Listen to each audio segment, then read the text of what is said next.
Hey everyone, I'm back, and today we're going to be talking about Babygirl, and this movie came out in 2024, and this is from the same director as Bodies, Bodies, Bodies, and I'm not going to attempt to pronounce their name because I'm just going to destroy it. And Bodies, Bodies, Bodies, I liked it. It's a fun movie that I can come back to. I still need to rewatch it, but this movie stars Nicole Kidman and Harris Dickinson. I was kind of interested when I first watched the trailer. I was like, oh, okay, this looks kind of interesting. Then I say, oh, A24. I like A24 films for the most part. And I finally watched it, and it's currently on Max. And I thought it was fine. I have a lot of mixed feelings on it. It was a film that I feel was trying to do a lot of things and have a lot of commentary about certain ideas. But unfortunately, it's one of those movies where it touches on these things like a good movie probably would, and just have it feed into the entire film. But unfortunately, the entire film isn't really all that, and it just winds up feeling like it's wasting your time and just doesn't really have anything to offer that either you haven't seen before, and it reminds you of good movies that you've seen before, and also some bad movies that you've seen before. But I guess to just put it into a movie that's pretty bland, and that's how I feel about it. Is that there's good ideas, there's bad ideas, there's things that I like, there's things I don't like in a film that's just fine, bland, forgettable. And but going to my positives, I thought this movie did look nice. There were some nice establishing shots that looked pretty good, in my opinion. And I thought the performances worked pretty well in this movie. No one stood out to me as like annoying when it came to their performances. Characters, that's another story. But the performances, the acting, that's not what was dragging this movie down for me, for the most part. I liked some of the music choices, and it was making me enjoy the tone of certain scenes. Like there was a party going on, and that was kind of fun to listen to. Like the music choices there, and I think this movie is trying to kind of be somewhat of a character study, kind of. It's trying to be that, but also kind of like a romance thriller type thing-ish.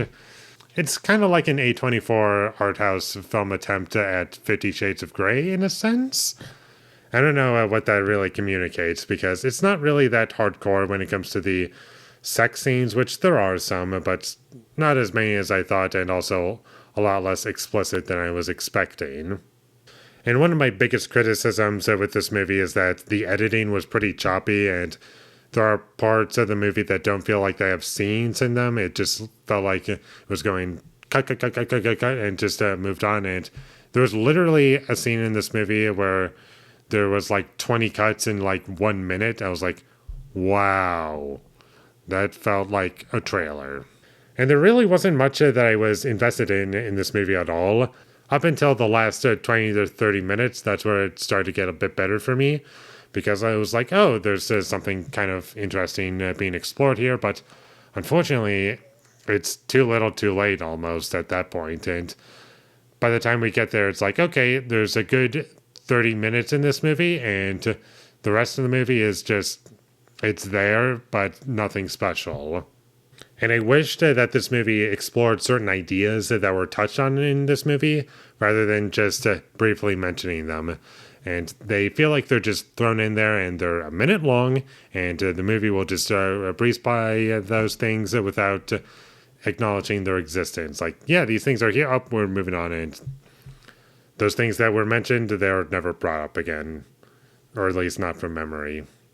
And every single side character in this movie felt underdeveloped. Like, I don't really have a clear understanding of most of the characters in this movie as to like what their character is or what they're like outside of what the main character is going through. And sure, it's trying to really focus on what the main character is going through, and it's kind of, I guess, in ways a character study, or at least it's trying to be, maybe, but you would have to go more into that for it to be interesting. And it just doesn't really succeed at doing anything that it tries to do. It just comes across as bland and forgettable. And for the vast majority of this movie, and this is a big problem as to why I'm so confused as to what it's trying to be as, and what I'm supposed to get out of this, is that I just felt nothing.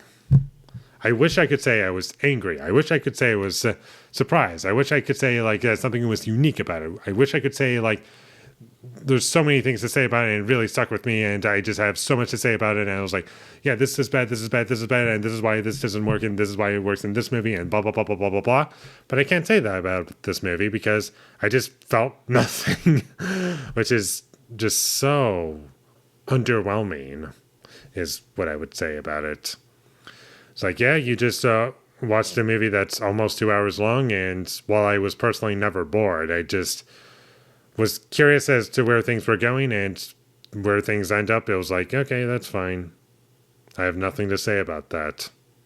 And there's plenty of movies that I'm sure I could name off that it feels like I'm reminded of those movies, and I feel like there are certain scenes in this movie that remind me of those things, or at the very least, I feel like when a certain scene happens, I feel like I've seen that before, but I can't really name off any one specific movie, but it just feels very familiar territory to me. There were no surprises in this movie for me at all. And that's another reason why I was disappointed by this, is that I just didn't feel as though this movie did anything to make itself stand out. And that's about all I have to say about Babygirl. It was very disappointing. Never going to watch it again, probably. And I just got nothing out of this movie. And it was not tough to sit through. It was just, wow, there's nothing for me here. So skip this movie. If you ever come across it, would be my recommendation. And with all that being said, I'm going to give Babygirl a 5 out of 10. Thank you for watching my videos. As always, if you enjoyed this review, be sure to leave a like and comment down below you thought of Babygirl, and my social media links, it will all be in the description, so follow me there. And last but not least, subscribe to be a part of Foley Nation, and I'll see you when I get my next review up, and that is going to be for The Room Next Door. So look forward to that, but until I get that up, thank you for watching and have a great day.